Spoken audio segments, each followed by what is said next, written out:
हरे कृष्णा, राधे राधे। हम सभी साधक परम पूज्य श्री निम्बार्काचार्य जी का जीवन चरित्र श्रवण कर रहे हैं। नमस्ते श्रियै राधिकायै परायै, नमस्ते नमस्ते मुकुंद प्रियायै। आहा, शरद की सुहावनी संध्या है। वातावरण में अपूर्व शांति। पक्षियों के झुंड उड़ते हुए गिरिराज पर्वत की परिक्रमा लगा रहे हैं। आंखें बंद करके गिरिराज गोवर्धन की तलैटी में बैठे हैं श्री निम्बार्क प्रभु।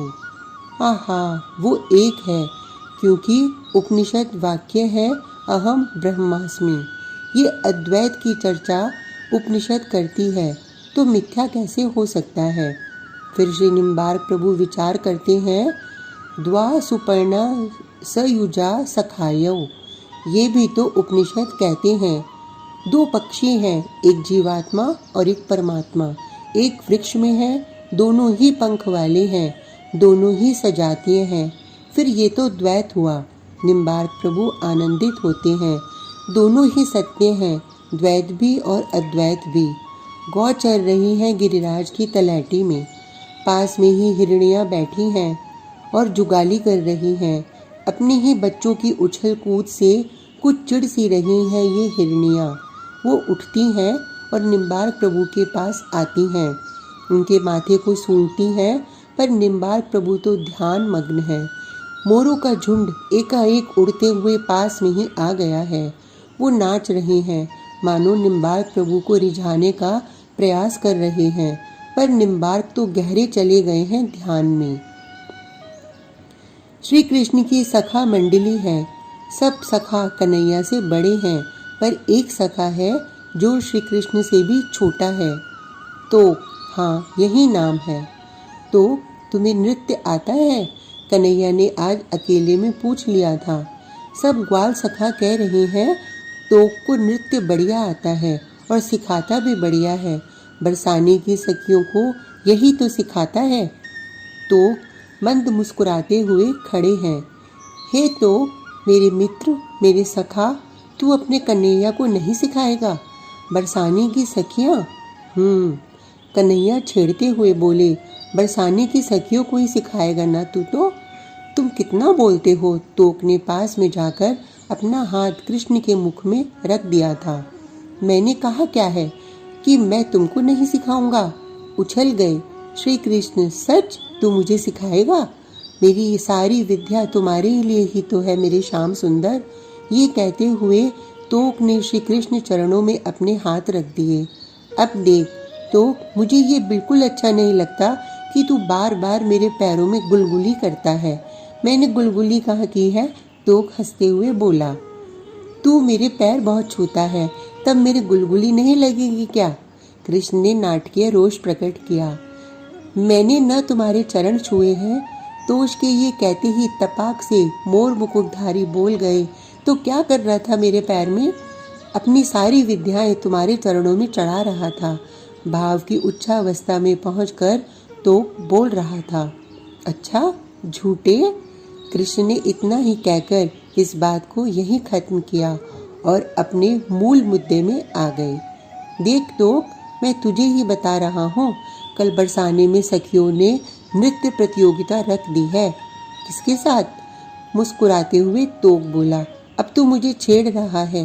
अरे, अपनी श्रीजी के साथ। ओ, फिर तो मुझसे ये दुरूह कार्य नहीं होने वाला। तोक ने सीधे मना कर दिया। अरे सुन तो, क्यों नहीं होगा तुझसे ये कार्य? देखो, तुमको भले ही 16 कला आती हैं, पर हे कन्हैया, श्रीजी को 64 कलाएं आती हैं। क्यों हारना चाहते हो बरसाने वालों के साथ? मत जाओ वहाँ। देख तो, तू मेरा सखा है ना? तू मेरा साथ नहीं देगा क्या? ये हाथ जोड़कर कन्हैया ही तोक के सामने खड़े हो गए। ये दृश्य देखा नहीं गया तोक से। ये क्या कर रहे हो? ऐसा मत करो। अच्छा, चलो, श्रीजी से हारने में तुम्हें इतना ही अच्छा लगता है तो सीख लो नृत्य। और तोक सखा नृत्य सिखाने लगे कन्हैया को। निम्बार्क प्रभु ध्यान कर रहे हैं। तोक सखा यही तो है। हाँ, यही है। माधुर्य जगत में ये निम्बार्क तोक सखा हैं। श्री जी की प्रिय सखी रंग देवी हैं और ऐश्वर्य जगत में ये सुदर्शन चक्र के अवतार हैं, है ना। यहाँ भी समन्वय, ऐश्वर्य और माधुर्य का समन्वय। तो फिर नृत्य नहीं सिखाएगा अपने सखा को? हे कृष्ण, सखा तो। निम्बार्क प्रभु ने अपने नेत्र खोले। हो, ये क्या? सामने खड़े थे वीणा बजाते, हरि गुण गाते देव ऋषि नारद जी। तुरंत उठे निम्बार्क प्रभु, साष्टांग प्रणाम किया देव ऋषि के चरणों में। मेरे पिता ब्रह्मा जी ने मुझे बताया था कि सुदर्शन चक्र का अवतार हुआ है, और मात्र इतना ही नहीं, श्री राधा रानी की अष्ट युथेश्वरी में अग्रवर्ती सखी श्री रंग देवी के अवतार भी आप ही हैं, और गोलोक में कन्हैया के साथ नित्य सखा तोक आप ही तो हैं। देवऋषि नारद जी ने ये सारी बात निम्बार्क प्रभु को बताई। हे देवऋषि, आप मुझे श्री कृष्ण मंत्र का उपदेश करें। और श्री हंस भगवान ने जो श्री सनकादि ऋषियों को ज्ञान दिया था, उस ज्ञान को मुझे पता है आपने ही धारण किया है। हे देवऋषि, मुझे वो ज्ञान देने की कृपा करें। निम्बार्क प्रभु ने हाथ जोड़कर देव ऋषि से प्रार्थना की थी। तब देव ऋषि बोले, हाँ, मैं 18 अक्षरों का ये दिव्य मंत्र आपको प्रदान करता हूँ।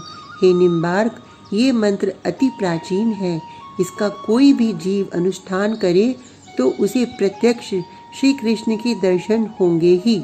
इसे गोपाल मंत्र कहते हैं। ये समस्त मंत्रों का राजा है। ये मंत्र बहुत सिद्ध है। 6 महीने का अनुष्ठान करना पड़ता है, जिसके कुछ नियम हैं। अगर ये कर लिया जाए तो श्री कृष्ण दर्शन प्रत्यक्ष होंगे ही। आनंदित हो गए निम्बार्क प्रभु। तभी निम्बार्क प्रभु के कान में देव ऋषि नारद जी ने गोपाल मंत्र दिया, और जो ज्ञान भगवान हंस ने सनकादि ऋषियों को दिया था, वही ज्ञान नारद जी को मिला, और आज नारद जी ने निम्बार्क प्रभु को प्रदान किया। मंत्र के कान में जाते ही एक दिव्यता का संचार हुआ था निम्बार्क प्रभु के हृदय में। देव ऋषि नारद जी तो चले गए, पर ध्यानस्थ हो गए थे निम्बार्क प्रभु। चारों ओर उमड़ी भीड़ है, बरसाने की भीड़। आज नृत्य है, नृत्य की प्रतियोगिता है श्री कृष्ण में और श्री राधा रानी में। एक पक्ष नंदगांव का है और दूसरा पक्ष बरसाने का। जय जय श्री राधे बरसाने वाले बोल रहे हैं, और श्री कृष्ण कन्हैया लाल की जय नंदगांव वाले बोल रहे हैं। नृत्य शुरू हुआ। तोक सखा तैयार करता है अपने कन्हैया को। देखो, अच्छे से नाचना, मैंने जो जो सिखाया है ना, वैसे ही। ग्रीवा की मटकन याद है ना, और नेत्रों की भाव भंगिमा? हाँ हाँ, याद है, कन्हैया तोक को कहते हैं। श्री कृष्ण उतरे मंच में। आवाज़ तो जय जय श्री राधे की ही आ रही है। तभी सामने आई श्री राधा रानी। उनका वो दिव्य रूप, उनकी वो रूप छटा, उनकी बंक भ्रिकुटी। अरे ये क्या? तोक सखा परेशान हो गया। नाच क्यों नहीं रहे कन्हैया? माथा ठोक कर बैठ गया तोक सखा, क्योंकि इशारे में ही कन्हैया ने कह दिया था, मैं सब भूल गया। मैं क्या करूँ तोक? अपनी प्यारी को अपने पास देखा, और इनकी वो रूप माधुरी, इनके अंग अंग से निकलती हुई वो छटा, उफ! ये सब इशारे में बोल दिया था कृष्ण ने तोक को। तुरंत बरसाने की सखियों ने कहा, चरण छुओ श्री राधा रानी के, इसके लिए तो ये तैयार ही हैं। तुरंत चरणों में लेट गए। तोक माथा पकड़कर बैठा रहा और बाद में खूब हंसा। क्या बात है निम्बार्क, तुम इतना क्यों हंस रहे हो? ध्यान में ये सब देखते हुए निम्बार्क प्रभु हंस रहे थे।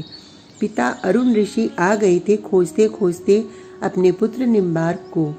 उठ गए निम्बार्क प्रभु। पिताजी, मुझे देव ऋषि श्री नारद जी ने ज्ञान दिया है और मंत्र गोपाल मंत्र का तत्व भी समझाया है। मेरे गुरुदेव आज से देव ऋषि नारद जी ही होंगे, निम्बार्क प्रभु ने पिताजी को बताया। तो आनंद से उछल गए थे ऋषि अरुण। देव ऋषि नारद जी आए थे यहाँ? हाँ पिताजी, अरुण ऋषि बहुत देर तक अपने पुत्र निम्बार्क को देखते रहे, फिर अपनी कुटिया की ओर पुत्र निम्बार्क को लेकर चल दिए थे। शेष प्रसंग कल तक के लिए हरे कृष्णा, राधे राधे।